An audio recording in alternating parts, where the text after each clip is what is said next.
की महिमा का वर्णन आया। एक बड़ी अच्छी बात बतलाई, ध्यान से समझना, क्योंकि इन बातों का हमारे जीवन के रहन सहन में और हमारी जीवन की क्रिया का बहुत कुछ लेन देन है। श्री सुखदेव गोस्वामी जी ने एक बात कही, क्वचि निवर्तो भद्रात क्वचि निवर्तो तत्क्षणात् प्रायश्चितो हम कुंजवर शोचवात। हम लोग तीर्थों में जाते हैं, किस लिए जाते हैं? गंगा जी में स्नान किया या पास में हरिद्वार है, जमुना जी में स्नान किया, गंगा जी में स्नान किया, और क्या किया? किस लिए जाते हैं सब लोग? अपने पापों को धोने के लिए, पाप धुल जाएं। पाप धोने के लिए तो गए तीर्थों में, लेकिन क्या तीर्थों में पुण्य भी धोए जाते हैं? समझना बात को ध्यान से। पापों का नाश होता है तीर्थों में जाने से, होता है कि नहीं? लेकिन क्या पुण्य का नाश होता है? नहीं होता ना। लेकिन एक बात समझना, जिस प्रकार से पाप हमारे जीवन में बाधा है, ऐसे ही पुण्य भी हमारे जीवन में बाधा है। वो कैसे? एक व्यक्ति को एक कुर्सी से लोहे की जंजीर से बांध दिया और एक को सोने की जंजीर से बांध दिया। क्या अंतर हुआ? भाई सोने की जंजीर है, बांध दिया, सोने की चेन से बांध दिया, लेकिन बात तो वही है, बंधन तो बंधन है। तो ऐसे ही जहां पर पाप से भक्ति दूर होती है, पुण्यों से भी भक्ति दूर होती है। ये बात समझना। इसलिए पुण्य करना का मतलब किसी को खाना खिला दिया, किसी को कंबल बांट दिया, किसी को ये कर दिया, हाँ, ये सब पुण्य है। पुण्यों का फल क्या मिलता है? बोलते हैं स्वर्ग की प्राप्ति। ये पुण्य का फल है। भक्ति से क्या मिलता है? बोलते हैं भगवान के धाम की प्राप्ति। स्वर्ग जाना ये हमारे जीवन का लक्ष्य नहीं है।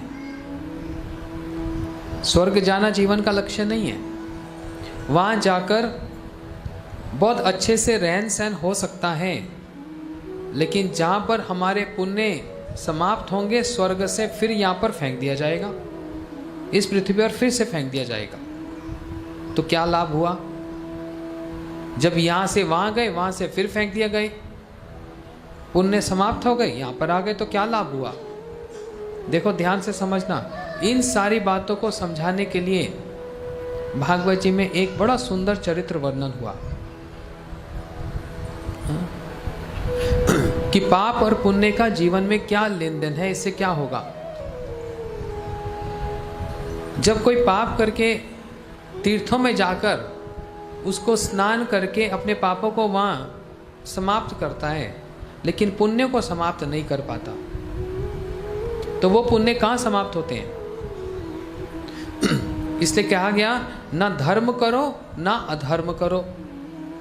आप कहेंगे अधर्म मत करो, ये तो बात समझ आती है, धर्म भी ना करें? बोलते नहीं, धर्म का मतलब पुण्य। कोई भी कार्य पुण्य के लिए मत करो, वो कार्य करो जिसमें भक्ति है। और भक्ति का कार्य कहाँ है? भगवान की सेवा में। जहाँ पर हमारी क्रिया के पीछे भगवान केंद्रित हैं, सेंटर हैं, वो भक्ति है। जहाँ पर भगवान बीच में नहीं है और हम नर सेवा नारायण सेवा कहते हैं, ये बात ठीक नहीं। नर सेवा नारायण सेवा, ये बात ठीक नहीं। नारायण सेवा है, नर सेवा है। इन दोनों को खिचड़ी मत पकाओ। जहां पर हमारी किसी काम में, सेवा में कोई व्यक्ति मनुष्य है, यह भक्ति नहीं है। जहां पर भगवान बीच में रहेंगे वो भक्ति है। वो भक्ति जाने अनजाने कैसे भी हो जाए उसका फल मिलकर रहेगा, बचत कोई उससे रह नहीं सकता। हमारे गुरुजी एक उदाहरण देते थे। एक बार एक मंदिर में दीपक जल रहा था और दीपक में घी होता है ना, वो जलते जलते जलते घी थोड़ा सा रह गया। एक चुईया ये देखकर कि मैं घी पी लूंगी पेट भर जाएगा, चुईया आई और वो बस बत्ती बुझने वाली थी और वो आकर घी पीने लगी। चुईया को आग लग गई। उसने ऐसे सांस लिया, घी पिया तो बत्ती जो बुझ रही थी फिर से ज्वलित हो गई, प्रज्वलित हो गई, जग गई और वो चुईया जलकर मर गई। जानते हो इसका फल क्या मिला उसको? इसका फल ये मिला कि अगले जन्म में वो एक राजरानी बनकर आई। एक चूया से राजरानी। क्यों? इसने ऐसा क्या किया? बोलते इसने अनजान में ही, जानकर नहीं, अनजाने में क्या किया? क्या किया? मेरी तरफ कोई देख रहा है या सब इधर उधर देख रहे हैं? नहीं, देख लो, अच्छे से देख लो।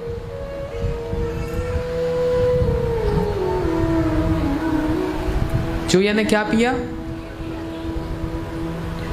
भगवान ने उसकी सेवा को स्वीकार कर लिया कि इसने मरते समय मेरे को दीपक दिखला दिया, तो रानी बनना पड़ा। पुराणों में ऐसे बहुत सारे चरित्र वर्णन है। एक कबूतर, शिकारी ने उसको बाण मारा, कबूतर को लग गया बाण और वो बाण लगते सीधा ठाकुर जी के सामने आकर गिर गया और जैसे गिर गया अब खून निकल रहा है। तो क्या हुआ? बिल्ली उसके पीछे पड़ गई। एक तो बेचारा ऐसे ही मर रहा है और बिल्ली उसके पीछे और खाने के लिए जैसे तैसे घसीटता घसीटता उसने भगवान के मंदिर की परिक्रमा कर दी और जैसे परिक्रमा पूरी हो गई प्राण छोड़ दिए। क्या बना? राजा बना। एक देश का राजा बनकर आया, जन्म लिया उसने राजा के घर में। उसने ऐसा क्या काम कर दिया? कौन सा बढ़िया काम कर दिया? बोलते मरते समय अनजाने में भगवान की एक परिक्रमा कर ली। जब अनजाने में कोई व्यक्ति ऐसा कर दे तो इतना बड़ा फल है, और कोई जान कर करे तो, भगवान की अगर परिक्रमा करे तो, है? जान कर करे तो कितना बड़ा फल होगा, इससे विचार कर लो। एक शिकारी और एक वैश्या, दोनों में प्रेम हो गया, दोनों एक साथ रहने लगे और कुछ समय बाद दोनों में झगड़ा लग गया। ऐसा झगड़ा लिखा, बोलते तेरा मुंह नहीं देखूंगा, वो बोलती तेरा मुंह मैं नहीं देखूंगी। दोनों अलग हो गए, लेकिन दोनों में प्रेम तो था, अब अलग हो गए और उनका मन में बड़ा दुख भी है। क्यों झगड़ा किया? क्यों झगड़ा किया? संध्या का समय हुआ, दोनों अलग अलग रास्ते में गए और जंगल में एक खंडर सा मंदिर था। दोनों, एक वहां से वो आ गया, यहां से ये आ गई, फिर दोनों मंदिर में मिल गए। अब सारा दिन एक दूसरे को याद किया, मंदिर में मिल गए। जब मिले तो फिर वो प्रेम फिर जाग गया। दोनों कहने लगे अरे हम क्यों लड़ते हैं बेकार में, छोटी छोटी बात पर। कोई भी हम एक दूसरे का बुरा तो चाहते नहीं, क्यों हम लड़ते हैं बेकार में। अब नहीं लड़ेंगे, दोनों ने तय कर लिया अब कभी नहीं लड़ेंगे, एक साथ रहेंगे। दोनों उसी मंदिर में रह गए और मिले ना, सुबह से संध्या तक मिले नहीं थे। अब मिलन हुआ, दोनों नाचने लगे। थोड़ी देर नाचे और वहीं सो गए मंदिर में। बोले संध्या हो गई, रात हो गई, कौन जाएगा। दोनों वहीं सो गए और जैसे सो गए दो सांप आए, दोनों को डस लिया और मर गए। मरने के बाद एक बहुत बड़े देश के राजा और रानी बन गए। कौन? एक शिकारी जिसको कितने पशुओं मारने का पाप सिर पर था, और वैश्या जो पाप सब समय कमाती है। लेकिन बने क्या? राजा और रानी। अब ये राजा राजी बन गए तो पता क्या करते हैं, ठाकुर जी के आगे घंटों घंटों नाचते हैं। भगवान जी के मंदिर, महल में मंदिर बनाया हुआ, और घंटों घंटों दोनों नाचते। एक बार एक साधु आए, जब इन्होंने दोनों ने मिलकर साधु को सम्मान किया, घर में रखा, इन्होंने देखा ये दोनों राजा रानी घुंघरू पहनकर छम छम करते हुए नाचते हैं। देख तो कोई सकता नहीं, लेकिन आवाज आ रही है। साधु ने मंत्री से पूछा, भाई ये महल में सुबह से देख रहा हूं घुंघरू बज रहे हैं, कौन नाचता है? बोलते हमारे जो महाराज हैं और हमारी महारानी दोनों नाचते हैं। साधु ने कहा, राजा और रानी नाचते हैं, आप आज तक कभी सुना नहीं? भाई किसी नाचने वाले को बुला लो तो अलग बात है, स्वयं नाचते हैं। मंत्री ने कहा, हमको आज तक ये रहस्य नहीं पता लगा।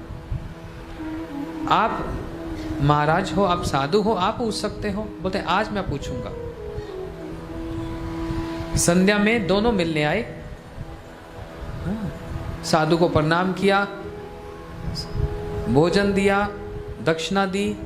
साधु ने कहा, एक बात पूछूं? मैं सुबह से सुन रहा हूं और पता लगा तुम दोनों नाचते हो भगवान के मंदिर के आगे, ऐसी क्या बात है, क्यों नाचते हो? राजा रानी एक दूसरे का मुंह देखने लग गए। बोलते महाराज हमने आज तक ये बात किसी को नहीं कही, अब आपके सामने हम झूठ नहीं कहेंगे। एक दूसरे से पूछने लगे, बता दें? बोलते इनको तो बताना ही पड़ेगा। तो राजा ने कहा, सुनिए, पिछले जन्म में मैं शिकारी था, ये वैश्या थी, सारी घटना बतला दी। हम पाप वाला जीवन जी रहे थे, कोई पुण्य काम किया नहीं, विवाह भी किया नहीं, एक साथ रहने लगे, पाप करते थे हम। लेकिन मरते समय जब सांप ने हमको डसा, उससे पहले हमने भगवान का मंदिर जो खंडर पड़ा हुआ था वहां पर थोड़ी देर नृत्य किया, नाच किया भगवान के आगे, और फिर सांप ने डसा, हम मर गए। और हमको अपने पिछले जन्म का सब स्मरण है, मैं ही राजा और ये रानी बनकर आई। तो हमने विचार किया, अनजाने में भगवान के मंदिर में अनजाने में नाचने का ये फल, तो अगर हम जानकर भगवान के आगे नाचेंगे तो फिर क्या फल ना मिले। अब हमको भक्ति चाहिए, वो पाप वाला जीवन समाप्त, एक नया जीवन आरंभ हो गया। अब हम भगवान की प्रसन्नता के लिए उनके सामने नाचते हैं। साधु ने कहा, मेरा आशीर्वाद है, तुमने सच में भक्ति को, अपने जीवन को बड़ा गंभीरता से लिया। ठीक है, भगवान के आगे नाचो, ये भी भक्ति है।